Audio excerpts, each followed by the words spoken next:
everyone, welcome back to another episode of a gaming podcast, episode 102. Your nice little compact edition, just like a certain handheld that we have that is compact with stuff. Yes.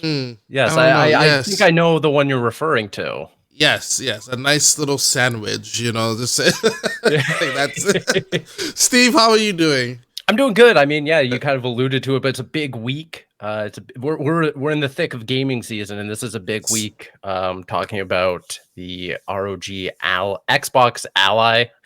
Yeah, I know. I have to remind myself. but beyond that, I mean, like, yeah, it's great. We're coming off of Thanksgiving, which I hope was relaxing for everyone. Real Thanksgiving, not this fake American Thanksgiving. Yeah, in none November. of that nonsense. No. But yeah, and then a lot of cool games coming up. Halloween is coming up too, so we're eating right now. We're definitely. Well, I mean, we ate, and we're gonna eat some more. There's seconds and thirds and fourths. It's crazy because I think by the time when this episode comes out, we could Ninja Gaiden. I'm doing a review for that. I assume you are as well. I am. Ninja Gaiden 4. There you go. So because by the time this comes out, embargo will be up. We're not in trouble. Yeah. We're good. If not, well, we're both screwed now. So we're blacklisted. Blacklisted. Oh no. But we're also doing All the Worlds 2. Yes, we can confirm that. That's gonna be a time. Back to back. Those are no 5-hour games. Just saying. That's gonna be a crazy week. And then Pokemon's out. Battlefield 6 is out. Battlefield 6 is already out. I've been playing it, and it's been amazing. Hopefully you had a chance to play it. Hopefully I didn't soon. Because there's so much going on right now. It's literally installed on my console, and I just haven't had time to pick it up yet. We got the Ally coming out, and I gotta throw my little sports. Baseball is still going for our Blue Jays. I'm upset with them right now. Yeah, they kind of shit the bed. Bed has been shat on. Yep, that's for sure. And and we're going to Seattle, going down 2-0. So that's great. Yeah, I blame Marissa. She didn't do any waves. I blame her. That's right. Yeah, she didn't do any wave. It's all hands on deck. What do you do? This is not the regular season. This is no ordinary hot dog scarfing down day to start scarfing hot dogs. No, this is the real deal. You're 8 wins away from winning the World Series. Lock it in. You gotta do it. But yeah, anyway, I digress. So anyway, so much is going on this entire week. TwitchCons this week as well. Right. Hopefully I have a chance to get my hands on Resident Evil Requiem and the very unique Pragmata as well. I don't know what's going on in that game anymore. At first I was like, oh, this looks interesting. I'm like, what is this game? And I had the exact same trajectory. That first trailer, I was like, ooh, this is kind of exciting and interesting. And then it went away for very long time. Years. And then it came back, and now we're seeing it, 2 or 3 more trailers, and every time I see it, I'm less interested in the game. But hopefully I'll be interested to hear what you think about it after going hands-on, because maybe that'll change the tide. Yeah, maybe I can win you over. Maybe they might convert me over. I'll be like, all right, yes, I will go recruit more people for you. No problem. Yeah. It's a cult, Pragmata propagandist. Yeah, probably exactly. Well, we'll start calling you. It's going to be like a Netflix special about it, in 6 months for That's sure. Right. But what is going on with this Ally, Xbox Ally and Xbox Ally X? We had a chance to go see it last week. Huge thanks to Asus Canada for allowing us to come down and see it. Running a great Canadian event. Saw some great friends there from Victor Lucas to hey you that guy, type of thing. Yeah. What did you think about the event itself? Yeah, let's go. Let's start with the event and then we'll dive right into the nitty gritty. Love that. The event itself was pretty interesting. I mean, we've gone to Asus events, tech events. I myself, a lot of them, and it's always very interesting to see who pops up, who gets, who ends up showing up and everything. But this one kind of felt like a really big deal because it was virtually everyone kind of being in my position in the gaming sphere as well as the tech sphere. I got to see 2 different groups all kind of come together in different ways, a lot of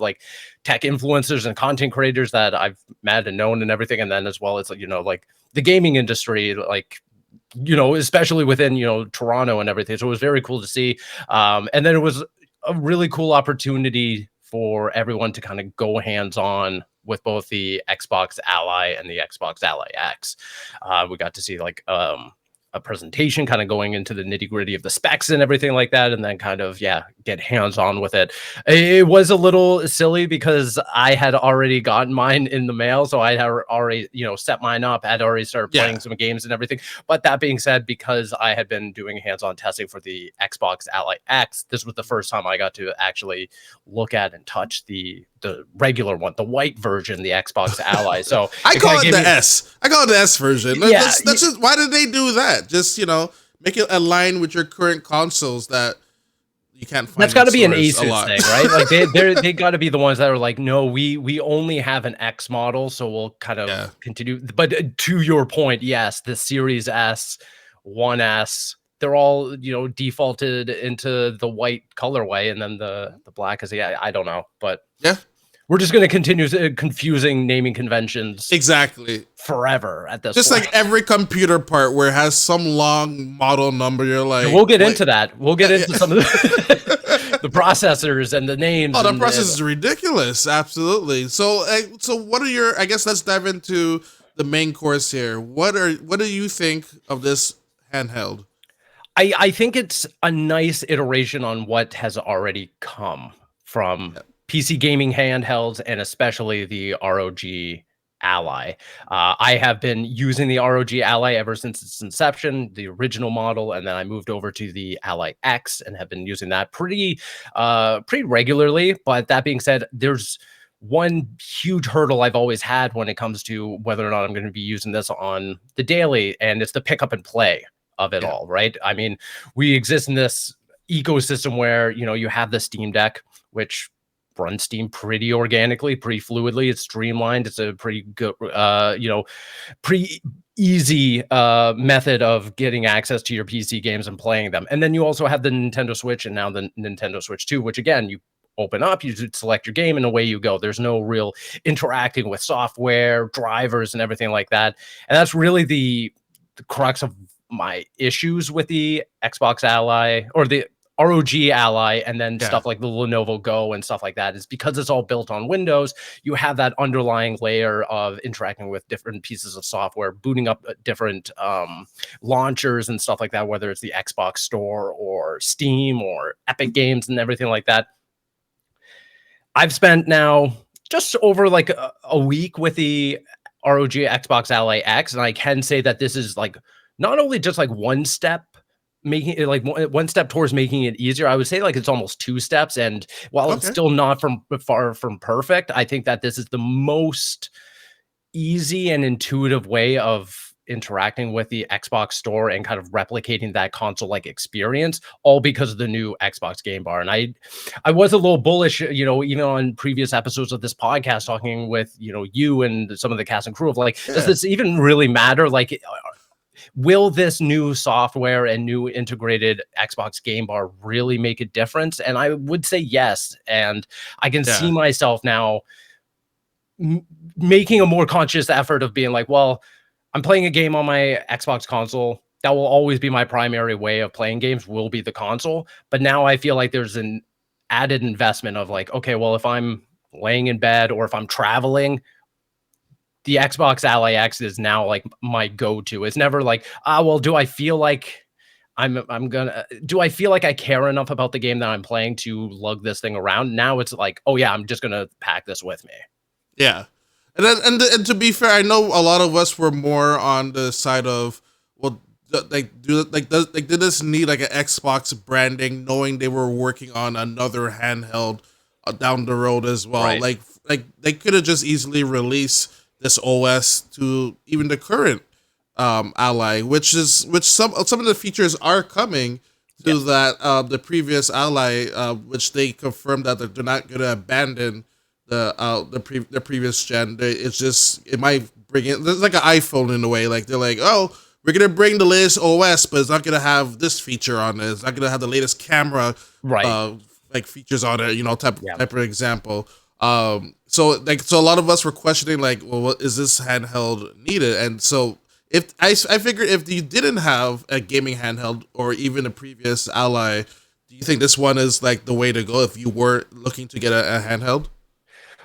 It's so difficult to say because I already feel like all of these devices, these PC gaming handhelds, they're already Yeah, so niche. So, for instance, like I would struggle to suggest any of them to someone who's not like an enthusiast, right? Because once again, there's really no onboarding yeah, within this handheld. Like as soon as you boot it up, it does bring you straight to the new Xbox game bar that that overlay now that interacts with the Xbox Store, the cloud gaming, and all of the accessible games within your library and Xbox Game Pass and everything like that.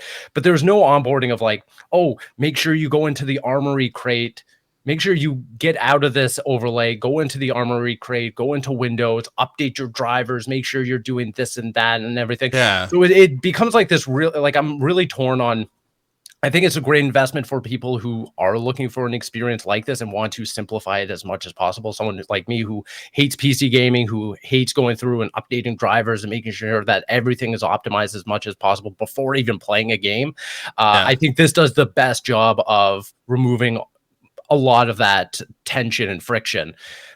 But when it comes to, is this something that I would recommend a normal, a regular casual player? Probably not, because there is still that friction there. There's still a little bit still there that you have to explain. Like you have to, if you didn't have like you or I next to that person being like, okay, this is how you do it, they would have to Yeah. go onto YouTube or find like To an figure online this out. Like there's no tutorial. like onboarding, like, oh, No, okay, this like here's a highlight. This is where your games are. This is how you can exactly. tweak the settings here. This is how There's a you can certain amount of like download. You'll be connect. fundamental knowledge Yeah. of how to interact with this device, how to interact with Windows 11, how to interact with PC gaming and everything. And if you're not interested in any of that, I don't think that you would be interested in this handheld to begin with. But I will say that if you have at all been interested and have been kind of put off with like what we're saying, like that friction, I think Yeah. this is the best course of action to get in. It's just a really big investment. So you have to actively be interested, if that makes sense. No, that's fair. That's definitely fair. So, and how do games run on this handheld? From when the game eventually boot up. Now, and to be fair, when we were at the event, I know a couple games took a while to boot up as well, and I'm Yep. gonna give them the benefit of the doubt where maybe some certain updates weren't available. Because I know like a lot of them, like the turnaround time, a lot of them were. We saw pictures of PR people like I was setting this up in my hotel room, like just a bunch of allies around them. Or and then someone could have had something like I know one of the one of the hands I picked up, it had another game running in the background, Mhm. which you had to like. I'm like, why is this thing so sluggish? When I realized there's two games running at maximum settings for some reason. So like someone could have like did something to it. So I'm trying to give it the benefit of the doubt. So how do games run with a fresh install? So I come at it with comparing it to the Xbox, or again, the ROG Ally X from last Yeah, year. And uh, I think it really does come down to the optimization of individual games. Like there are some games that are better optimized for the Xbox PC gaming platform, so to speak. And that's where I'm primarily playing a lot of these games. I do have a couple yeah. Steam games downloaded. I have Fortnite via the Epic Game Store and stuff like that. But primarily a lot of my testing has been within the Xbox marketplace of games and everything. Okay. So one of the first things that I booted up the first day that I got it all set up was the Call of Duty Black Ops 7 beta, which I was surprised to That's begin with that I could crazy. even boot it up. And lo and Yeah. behold, yeah, I had it all running on medium settings and everything, and it ran real fluid. It ran like I was playing on a console and everything. Sure, not 120 hertz or anything like that, but it No, was but running like very it's the full confidently. experience. Yeah. The issue was the boot time. And for something like Call of Duty, the beta, again, it's a beta, it's early software and stuff like that, probably not optimized to be running on this handheld. It took about 2.5 minutes just to initially boot up. But once it booted up, getting into matches and everything was Yeah. pretty fluid and everything. Another game that I had been playing recently was Doom the Dark Ages. That one took about like 30 seconds, 40 seconds sometimes. But again, that game is very graphics heavy. Again, I'm trying to run it on medium, adequate settings and stuff like that. But honestly, on average, there are other games that we might or may not be able to talk about here.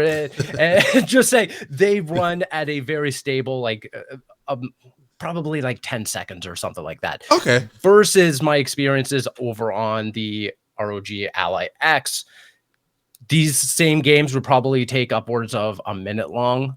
Forza Horizon 5, that was a game that at the event, we were all standing around. I had it booted up and everything on the original Xbox Ally, and that took about 2.5 minutes, almost 3 minutes to first get into the tutorial and everything. I booted it up here, and again, it took probably about a minute and a half the first time, but then afterwards, 30 seconds or so. Interesting. So I mean, within the context of what this machine is, it's not it's not as fast as something like the Nintendo Switch 2, which, you know, can take 10 to 15 seconds to move into a game. But you're also not running Nintendo Switch 2 caliber games on this thing. You're running full-fledged AAA PC full-on games. computer games there that's been smushed down into this handheld and everything. Right. And I was going to ask, like, were games, like, especially, I guess coming from the Xbox store, were games already set for the proper settings? Or did you have to manually do that? Like, was Doom already set? Like, was Doom set at high preset, or was it set to, like, oh, then let's just optimize. Let's just already have it pre-optimized for this Ally. Yes, a lot of them are pre-optimized, or at very least running medium settings. There are some instances that I went in and kind of tinkered around. I was like, I'm only running this game and only this game for this play session. So if I tap out the battery at like 3 hours, I'm fine with that. I'm going to boost everything to as high as possible, throw on, you know, the ray tracing, the what is it? The Intel, like, upscaling and stuff like that. XESS. Sorry. Thank you. So many letters. But so I'll throw on some of those settings just to, you know, toy around with and everything. And sure, they make the battery drainage a little faster. But that being said, you do have the option of going in and toying around with them. But it seems like everything that is being made to be optimized for a machine like this come pre-optimized, and that usually results into low to medium settings, and at your discretion you can boost those up to high or, you know, ultra high. Okay, that's kind of neat. And what we're looking at for battery life with this? So I'm pleasantly surprised over, you know, last year's ROG Ally X, which I usually got 2 hours on a good day if I was playing like an indie game or something like that. If I was playing a AAA game, probably like an hour and a half. Here, on average, I'm probably hour and a half? That's crazy. Well, yeah, because I mean, like, I'm running it on turbo. I'm running absolutely medium to high settings and everything. Here, I'm getting about double, so I'm getting at very least 3 hours. And if I were to probably bump it down, like bump some settings down, probably 3.5, almost 4, which I'm not mad about at all. It does come with its, you know, proprietary Asus power cord and everything in there. That being said, that there is the discrepancy between the standard Xbox Ally and then the Xbox Ally X in the battery size. So the regular model has a 60-watt battery, and then the Ally X has the 80. So you get a little bit more of a bigger battery capacity. And it probably takes, I don't know, an hour and a half to fully charge. It's not fast, but you're always going to be traveling with the plug, the plug, right? Or at least a brick, or at least a very, very heavy brick. Like the brick I have, the one I bought, the 165-watt one, that's like a beast. You know, that one, the fast charging one. Yeah, it's kind of interesting they didn't go with an AI processor for the Xbox Ally. I figured the AI chip will be better for power consumption. Yep. Where it would be like, it'd be able to, like, okay, let's fine tune it. So that's a little interesting that they didn't go that route with that. I know that both of it's on Wi-Fi 6, Bluetooth 5.4 as well, and 1 terabyte for the Ally X. I'm looking at here, and 512, 24, and 16 between the two for memory. It just seems like you might as well just get the Ally X to be honest.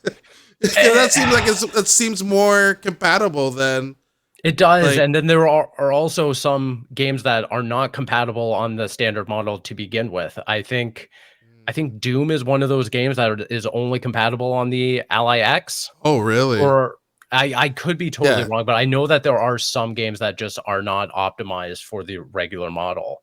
And again, that comes into a casual gamer discussion where it's like, how do you know then? how do you know Especially how do before you purchase. recommend one of these? Yeah, exactly, because you're dealing with a full-fledged PC gaming library. How do you go Yeah, in and then start explaining to the a more casual player like, oh well, because you got this one, some of your games aren't going to run at all, or even like moderately well on the lower tier console. yeah. It's a weird discussion to have. Yeah. It- that's I don't know. Hopefully Xbox comes up with a solution with that. But then the only solution I can think will be cloud. Like, okay, it was not available native on there. Then here's the cloud Right. version of it or something.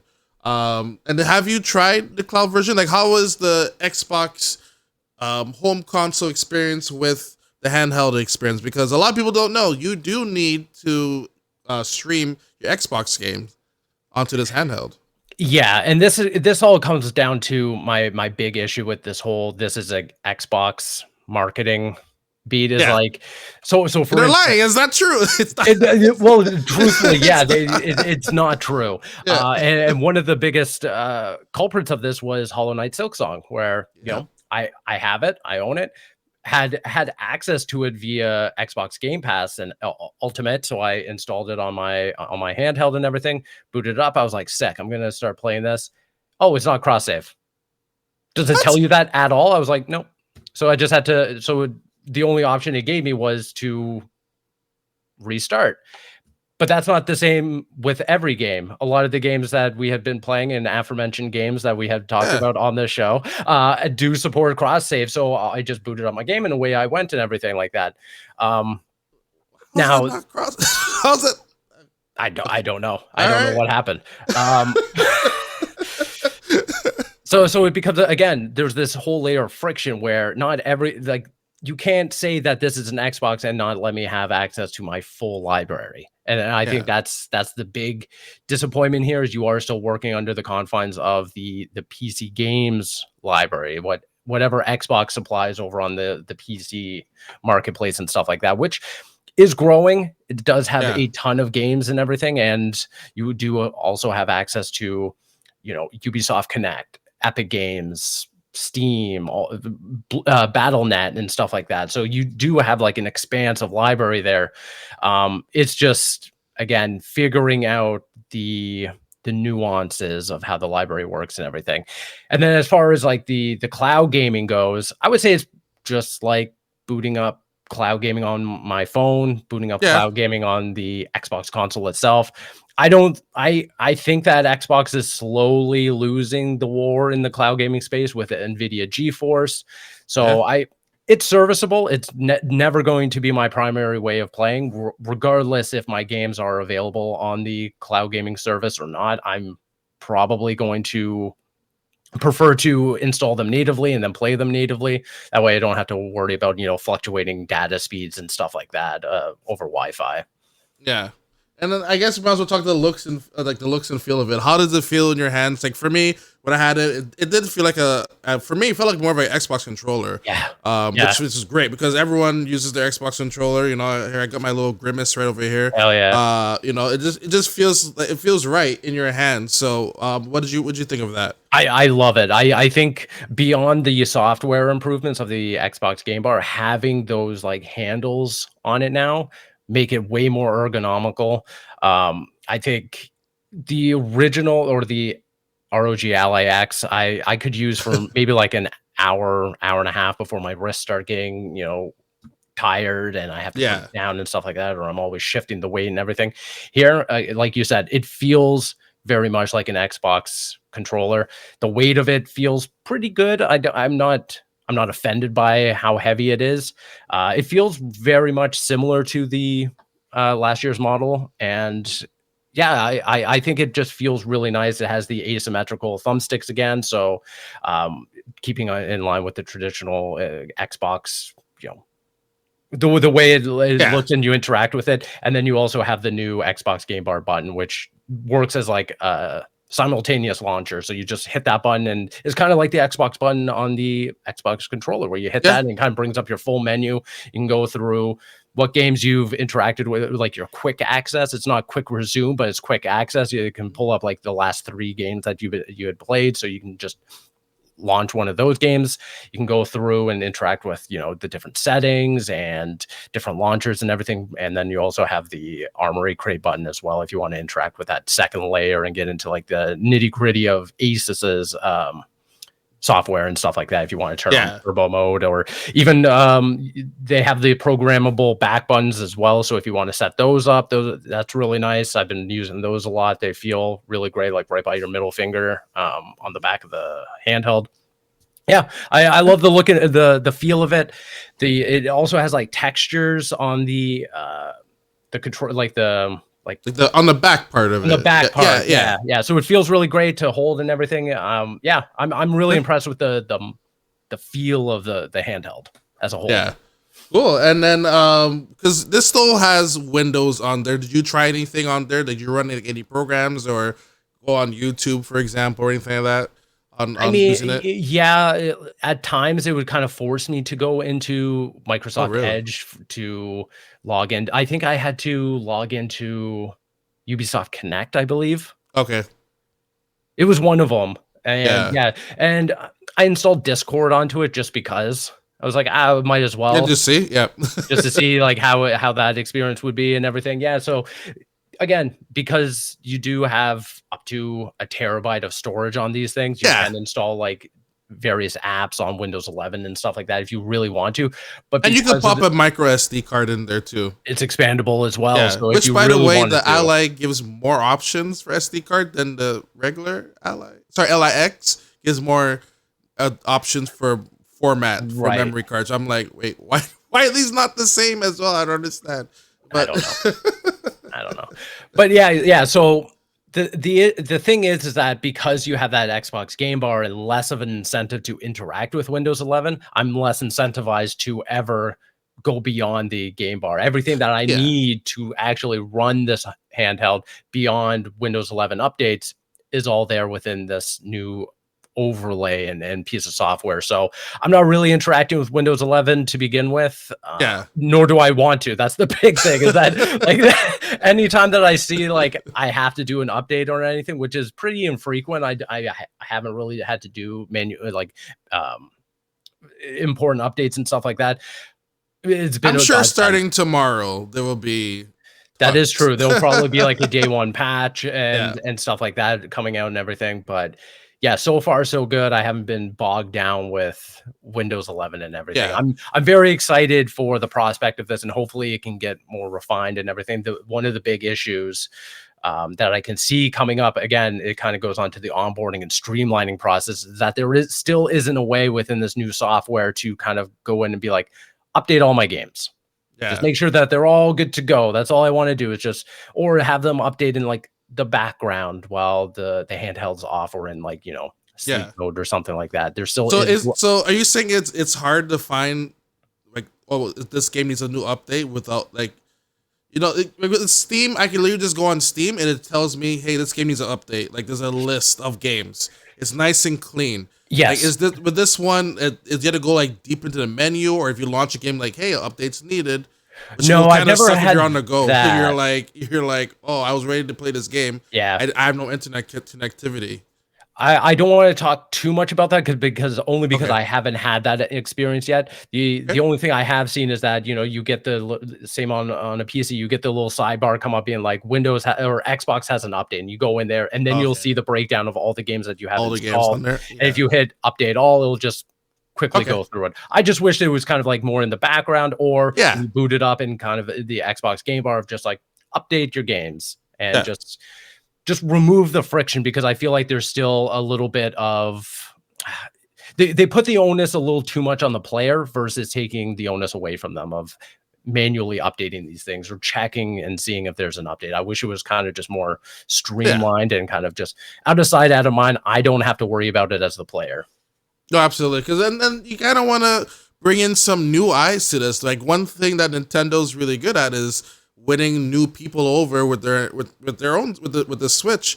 Whereas if you're complicating things here, people be like, I don't know how this works. I'm returning this or giving it to someone else, or That's it. like, like not everyone is as deep as we are into like, we only know because we're in the trenches, like, so if it's like a new person to be like, I don't know how this works, like show me how, like you'll need like a whole class for this in a way. And that's the big thing and something that I'm trying to keep in mind is that, I've been following the ROG Ally ever since it came out. It first came out 2 years ago. So I've been following it to the ROG Ally X. So I've seen those improvements. And then this year, I can see someone coming in fresh this year and be like, I don't like this at all. It's super unintuitive. Yeah.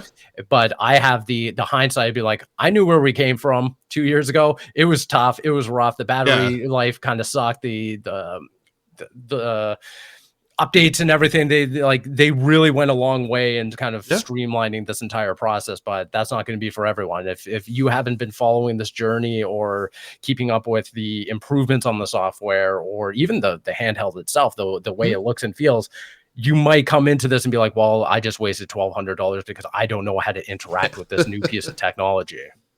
No, absolutely. Yeah. And once again, this lovely device is a very hefty price as well, being at 1,200. Yeah, for the 13, sorry, 1,300. So it's $1,299.99. Makes it, just call it 13. Come on. And then $800 for the Ally on top of that. Once again, it is a very niche device. Not meant for everyone, but in this, hopefully by time it might come down in price. But also like, I know it can also be used for a computer on the go, just for minor things. If you wanted to like write I need to write a document, let me send an email. You can still do those things. The Windows experience is still on there. Sure. If needed, if you want to travel light, that is, I'm trying. You gotta get them somehow. Okay, if they're not, if you're like, hey, it's still a computer, then they're like, oh, I get a 2-in-1. Now that makes sense in my head, I guess. But another thing that they showed at the showcase was the ROG XG mobile. You could connect to this, and it basically runs everything like at stupid frames, 4K and everything like that. Is that something that you're hopefully going to test out yourself down the road when that becomes available? I honestly thought that model came out already. And we saw it last year, but then we did see it last year. But then they were like, "Oh, it's coming out soon." I'm like, I thought it already came out. Like, what's going on here? So, is that something that you're kind of interested in? Like, or is that kind of silly to carry two devices with you? Well, that's the computer itself. Yeah, exactly. I think that they said it was running a 5080 or a 5090. It could run a 5080 or a 5090. So I think you could choose between which one you want. Yeah, so I mean, I would definitely. And it's $3,000. Oh, great! Yeah, I'm so excited for that. Yeah, I would test it, of course, just to kind of get some hands-on experience with it. As a consumer, that doesn't interest me whatsoever. Because we had seen it running. They had like open demos to play Doom: The Dark Ages. And again, maybe my eyes just aren't refined as they need to be to kind of see the difference. But I looked at that, I was like, oh, my Xbox can do that. Yeah. My PlayStation can do that. I didn't really see a graphical difference of it running a 5090. Granted, it might come down to the TVs as well that they were playing off of. I didn't really clock which display that they were using at the event. One of them was their own monitor with the OLED, like the top line monitor. So but the TV one, I think it was just a standard TV that was just upstairs. Got it. Okay. Again, that's a really tough sell, is that you're investing upwards of $1,300 for the handheld, $3,000 for the G3. Is that correct? Yeah. XG. Yeah. XG. So it's $5,000 to replicate the console experience. I don't know. And that, I'll just bring a laptop at this point. Bring a laptop. And also and again, I know that you can probably finesse and everything, but the way that they had it set up and like the cords and the messiness of it all, it doesn't look great. It looks very cumbersome. I don't really know who it's for, because if you are looking at spending $5,000, I think you'll spend that money on a desktop PC and play in your office, not in the in your living room, or Let's get an Xbox. social space. Exactly. So I think if you are looking for the couch gaming experience, you'll probably spend $700, not 5,000, and get a similar experience. Because then you also need a display that would do more than 120 hertz. Theoretically, if you're spending $5,000, you're probably looking for a monitor that can do 240 or something. Yeah, but you're not getting a similar size monitor as a TV. So I really just don't understand who would go after this. Yeah. It didn't make too much sense to me either, especially the fact that it's a computer. So why do I need the like I'm connecting two computers together, like just to boost the handheld to play my why don't I just download my library onto the mobile? I don't know. It's a little confusing. Yeah. I wish that there was almost like one step removed from the XG3, where it's like it is more of like a dock, where it is here's your Xbox Ally. Put it in the dock, and it just it boosts. It unlocks. It goes from 1080 makes more sense. To either 1440 or 4K, and maybe it costs an extra $500 to $600. Sure, I can kind of see that as like an enthusiast piece, but yeah, being $5,000. I don't connect another computer to it when it doesn't make sense. Is that if I get that or I get this, and then I just walk with a monitor or something like that? I don't know. Yeah. Truth be told, I will say this. I don't think that there's any game in existence that warrants being played on a $7,000 rig. I don't think that there's an experience worth having. There's that spaceship game that's still in development. That's always people. Star Citizen? Star Citizen. Yeah, that one. Yeah, what about that one? No. No. Families can't even get eggs. What are we talking about? Hey, you get virtual eggs if you want. Start mining some virtual eggs. That's right. I don't know. So there you go. Have it, folks. Xbox Ally, ROG Xbox Ally. You had to say it properly. I'm reading it here, and I still switched the letters and everything. It's available right now. For you to pick up. If you want the white version, go to our good friends at Walmart because they have it. Shout outs to Riley. Can't leave him out. And then everywhere else has the X version as on top of that. So that's right. And then of course look forward to your review, which should be available now. Yeah, as when this video comes out, as of everyone listening to this, I'll have reviews out. I'll have a written review over on iPhone in Canada. I'll have videos up on my social feeds. But yeah, I think that overall, I think that it's a good piece of tech that improves on what's come before it. I just don't know. I don't know if it's still if for you were everyone. looking to get your very first handheld, this is a good one to dive into. Especially if you like coming from a console world, you're like, okay, well, I know how this works in a way. It's easier to understand.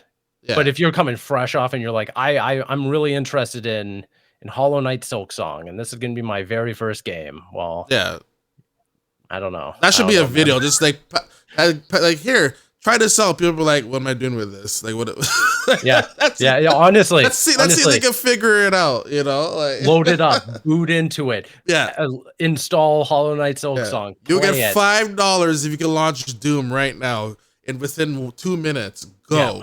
Yeah. Well, figure out the drivers. Minus the boot up time. Yeah, as long as you can launch, like press the button, then well, with that being said, we're going to topic number 2, which is both PlayStation 6 and the next Xbox consoles are planned for 2027 release, according to 2 separate accounts.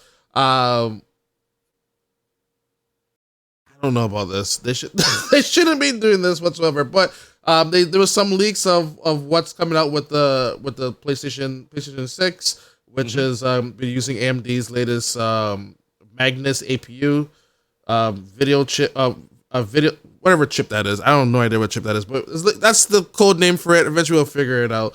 But the Xbox One is actually going to be a hybrid of like a PC hybrid with the console hybrid. Now, I don't think we're ready for a new console. Maybe plans have changed. In 2027, yes, I know we're in 2025. I don't think we're ready for a new console as of 29, at least. Maybe, I don't know. Like, do you think we need another console now? They're No, hiding Xboxes. Like, what are you talking about? I mean, I'm of two minds of it, right? Yeah, I think that we're long past the days of a new piece of a new hardware or a console coming out and it being like, wow, we're making graphics so much better. I think we're long past the days. I mean, even the difference between PlayStation 4 to PlayStation 5, yeah, modest at best. It's all about how the games run, how they utilize, um, the engineering side of it all, how they're utilizing AI and processing power and stuff like that. So for me to come in and be like, well, we're not ready for it, I don't really know because I'm not a console engineer. Maybe there is a reason why these new, the AMD Magnus APU, I'm looking it up, combines a CPU and a GPU on a single chip.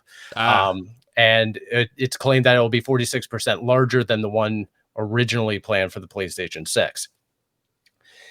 And then so I don't know what this APU can really do to boost productivity or like boost the performance of these games. Maybe it makes it easier to kind of bridge that middle ground between performance mode and graphics modes and stuff like that. Whether or not it's used for loading times or yeah. being able to have even more games run in the background and kind of have that simultaneous swapping or quick resume feature on the Xbox. So I really don't know. That I being kind of said, also, sorry, I can also think that they want to get into the power of like DLSS AI tech, yes. where these consoles don't support that, where the Switch one does, and they see what's going on with the Switch, and they're like, okay, well, maybe we could make things cheaper for us, where a lot of games will just run at 720, we just upscale it, Yep. and like and then charge how much of thousands of dollars for this next console. And it'll be cheaper. It'll be cheaper for them because they do less while AI takes care, but bigger profits for them. Well, I don't know. exactly. I'm just not knowledgeable about this stuff as much as some people are. Like part of this league comes from Moore's Law is dead, and Yeah. he is very knowledgeable on this on the engineering and the hardware side and everything. So I mean, it does seem like the both PlayStation and Xbox are ramping up for something. I mean, we're I think we're long past the days of 9, 10 year Consoles. console generations and everything. I feel like these manufacturers are really trying to get into the pattern of, okay, well, we got the technology, why sit on it? Let's just get it out, and maybe console generations shrink, or we're going to see more of a simultaneous console cross generational cycle where PlayStation 4 might still be supported by the time we get to PlayStation 6. Yeah. Xbox One, even Microsoft is talking about this. Everything is an Xbox, everything can run. Like Xbox One might still be supported via, cloud at very least by the Yeah. time this new Xbox comes out. So I really do think that it's kind of like it doesn't really matter because by the time these new consoles come out, you might still be able to get by just playing a PlayStation 5, like a base PlayStation 5 or an Xbox Series X. It talking about, phones and everything, you might just not be able to get certain features and stuff like that, certain ray tracing modes or certain performance modes Yeah. like that by without upgrading to the new hardware. And I think that's kind of what we're seeing. I think that we are kind of gone are the days of like console exclusives, right? Every 8 years, console exclusives. Console exclusives and stuff Yeah, like that. Like Call of Duty is still being supported on previous gens. Like which is we're nuts to now me. getting to a point where some games aren't are only exclusive to the current consoles and stuff like that. But we might get to a point where hardware is just refined enough that it can be played over multiple SKUs. I really don't know, but it does seem like based on what we're seeing, based on what we're hearing. I mean, Xbox was even rumored to be launching their next hardware as early as 2026. So if Yeah, 2027 is now the target, I kind of believe it. And I wouldn't be shocked if by next fall we're not starting to hear stuff hear from about it. Yeah, Microsoft and Sony about the hardware. Um, which is interesting because historically it's not that common that both Microsoft and PlayStation have been launching hardware the same year. So I find it very interesting that we've now find ourselves into the same kind of pattern this time around after Xbox Series and the PlayStation 5. So it really does seem like it does hinge on this AMD Magnus APU. When that chip is ready to be manufactured, when that chip is ready to be supplied to these to PlayStation, it kind of feels like, yeah, everyone's just kind of jumping on this because it Jumping does on, seem yeah. like it's going to be a radical shift in what these pieces of hardware are able to do.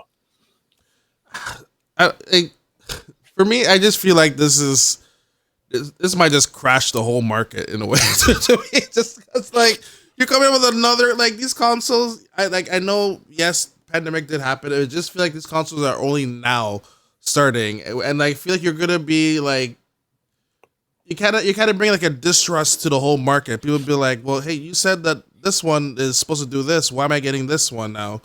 Yeah. Just for I know there's gonna be a lot of AI tech behind it, which the AI tech does work really good. Like the Switch is able to do many great things. Yep. It's using AI tech with DLSS. In fact, I think the Switch has two forms of DLSS where like it's uh, like like a 3 point version of what the PC is, and then they have their own version of it.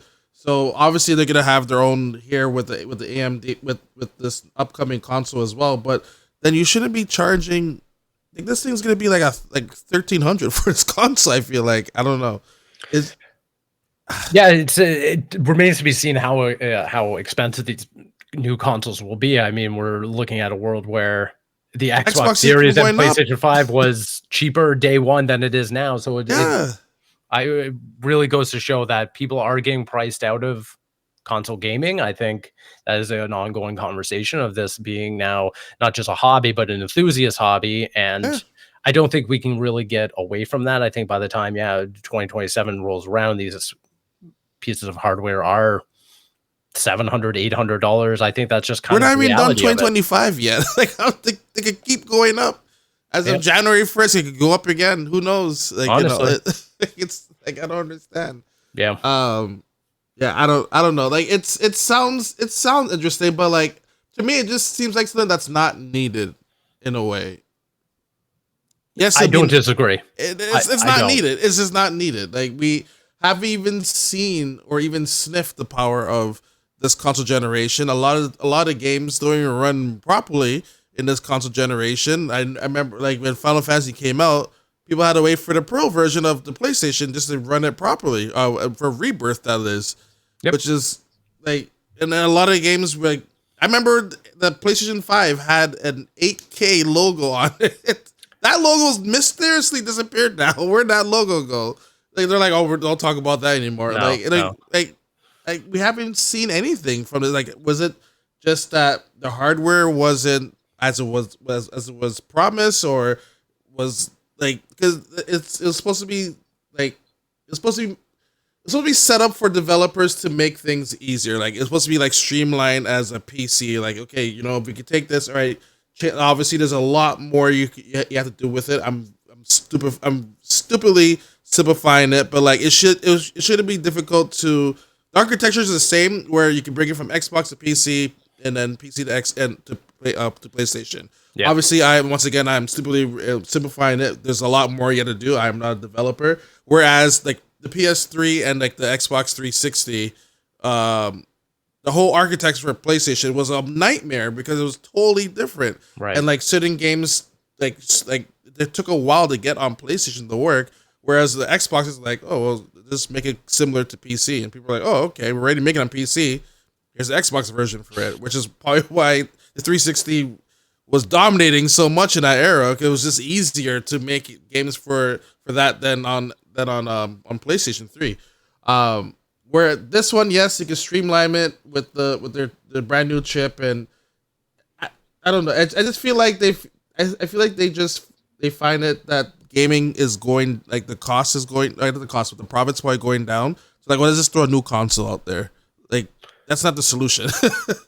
No, it's really not. And yeah, I'm on the same page as you because I feel Yeah, like this console generation has kind of just been a disappointment and yeah, not false promises, but over promising and under delivering in that, Yeah, I am fully convinced that PlayStation did think that at some point this console generation we would be playing on 8K displays. I'm sure that they thought of that when they started, you know, marketing the PlayStation 5 and stuff like that. And you know, there was also the promise of more games being able to support 60 frames per second and everything. But I really think that, yeah, the market changed, development pipelines changed.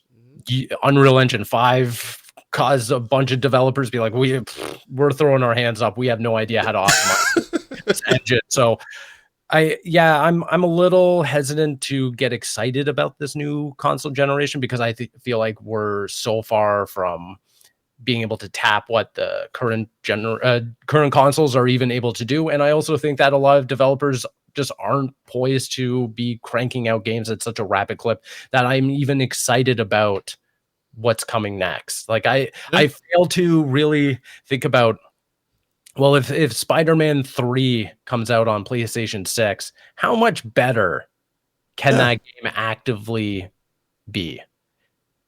I don't think it's going to change the way that Spider-Man swings around, or it might look prettier. It might run. Oh, there's more people in it. Like there's legit New York traffic now. Sure. Like Yes. Or there's better, like maybe like AI generated dialogue in the background while you're running around and swinging around and stuff like that.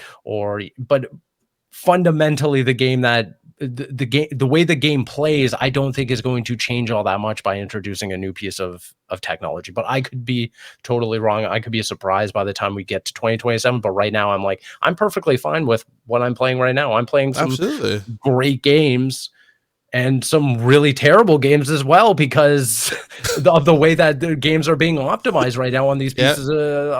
Like you were saying, Final Fantasy VII Rebirth played well, looked like a game from 10 years ago because of the way it was optimized. And that really stinks. I wish that there was a higher caliber out right now, because that would excite me of like, oh, we've reached the peak. This is exactly what I've been promised for this console generation. What's going to come next? I don't even think that we've reached that yet for the PlayStation 5 and Xbox Series. So I'm not excited for what's next. I feel like we're still getting off the driveway when we haven't gone on the road yet. Like they have, like it's crazy. Like a lot of games come and then we're like, okay, well we'll fix it later. It just doesn't. It's not optimized. Like Digital Foundry, they're making a killing. They're like, oh, this game's not running properly. Like exactly because of this and everything. And then like a patch will come 6 months later, and like finally the game's run. It's just everything's just being rushed, and I feel like we're being rushed into another console because that will fix the problem. No, I feel like you're just gonna hurt the whole market, and then we'll just have like some form of a crash, so which sucks because everyone that not only you're hurting a lot of people's jobs, then like it just like it goes from developers, it goes from even people who want to like went to school for or going to school for game development. You hurt even people who cover games. That's a huge, like that's a big wave that you're hurting right there. So I just think it's just not needed. Hopefully they push that till later on and figure this. Like, how about we figure out this console? Because it just seemed like they just gave up on this one. It is like, let's just make a new console. Forget this one. They will buy another one, right? And honestly, I'm not too opposed to that idea. I'm not too opposed to, especially Microsoft, Microsoft to be like, hey, listen. We had the best of intentions, and I'll be honest, I was very on board with the idea of, hey, let's introduce the Series S, let's introduce the Series X, and have a cheaper entry point, lower SKU on processing power and everything like that to get more people into the ecosystem. That's a great idea on paper, but as we've seen, certain games just aren't able to run on the Series S and everything. I kind of feel like maybe it is a good idea to just be like, nope, fresh start, reaffirm our commitment to the hardware ecosystem by releasing a very powerful piece of hardware, get people excited, talk about, X, Y, or Z to incentivize more people into the ecosystem. And then for PlayStation, I'm excited about the prospect of like, we get to PlayStation 6. We also know that they have a handheld in the works as well. How can they unify those two devices, bring them into one unified ecosystem if it does become the conversation of, you get to play the next God of War on your PlayStation 6 and then have it run natively on this handheld as well. That's awesome. But I don't want to get into the Vita again, where we reach 2026 and they're like, well, we are ready for the handheld, but it's baked into the PlayStation 5 ecosystem, but it can talk to the PlayStation 6 as well. You get into this muddied middle ground between generations and everything. I would kind of rather fresh slate. Let's get as much excitement into these new pieces of hardware as possible. But it's up to those two companies to make me excited. I'm not excited just reading about the news. I want to hear about how the new consoles are going to affect the way I play my games. Yeah. And also the price point of it. Because if you're doing all of this and this costs $1,500, well, that's the thing, is that I'm already going into this expecting these consoles to, in Canada especially, to be priced at around $799. I don't think that's out of the realm of possibility. And the sad thing is, you're not wrong. I can definitely say that as well. And what kind of irks me is that this is tech that's making it easier for them to up-res, do different things. So it's cheaper for them and they're getting crazy profit, but at the expense of so then why are we paying so much? I don't know. Because we love our video games. We love we're consumers. I love them too. So yeah, it sucks. I'm a fool. We're fools. Yeah, exactly. Yeah, so just a fool. But with that being said, what's going on for you for the rest of the week? Oh man, I am playing a lot of video games. Yeah, exactly. Playing a lot of video games, posting more content. Other than that, not much. I'm going to New York on Thursday for a day, so that'll be fun on a super secret mission. Ooh, although I don't know if it's secret. I don't know if I could talk about it or not. I don't know. I'm not going to. But yeah, other than that, I'm just playing some games, getting into the spooky season as well. I got a new Apple Watch band to match the phone. Okay. I'm all in on orange. You're all in. So wait, which watch do you have? Do you have the new watch, or you just you kept the 10? Last year, I got the 10 with you. Yeah. Because there's no point getting a new one. It's literally the same thing. It's basically the same thing. Besides the extra 8-hour battery. This charges. I'm fine with the battery. Yeah, this charges in 15 minutes. I'm honestly, good. Yeah, I'm super happy with this watch. So kept it, but upgraded the to an orange band. I'm super happy with that. But yeah, other than that, I'm just kind of hanging around. I know you have an exciting week ahead of you. Crazy week. Before I talk about mine, just so I just wondering, with all the games you have to play, is the Ally going to be your device to help you with your reviews? It already has.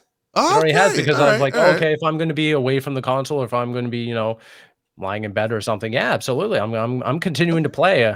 Absolutely, there you go, folks. One benefit of the Ally. There you go. Right. One point. Yeah, like I said, I'm traveling, so I'm going to be bringing that with me just to play in the airport and keep the ball rolling. Can't stop gaming, everyone. Can't stop. This week's insane. We got Pokemon coming out. I'm super excited for that. I won't have my chance to play it until I come back. Because it literally comes out the day the convention starts, right? Yeah, it's a Thursday. So that's going on with that. I'm leaving tomorrow for TwitchCon. Super excited. 10 years of TwitchCon. So very excited to be there for that anniversary. As an ambassador. Going as a first year as an ambassador as well. Can't miss opportunity. Very, very thankful for them for setting me down for this. And what else? And then just a bunch of games. So many reviews. I'm trying my best to have a video a day on my YouTube channel. Nice. Which so far all 14 days have been accomplished. I pre-record. There was like a day where I did like 8 videos of just reviews of tech products. I was like, all right, I'm gonna save this for later for October. So I have a bunch of tech videos, a bunch of game videos, coming out, and we got a bunch of reviews coming out for Gaming Network as well. So stay tuned for all of that. And then we got VGLX when we come back. Oh my God, that's right. It doesn't stop. That's still happening. That's still a thing. Yeah. So looking forward to that. But with that, we'll see you all here. We'll be back next week. I'll be back and ready to go. So heck yeah. Take care, everyone.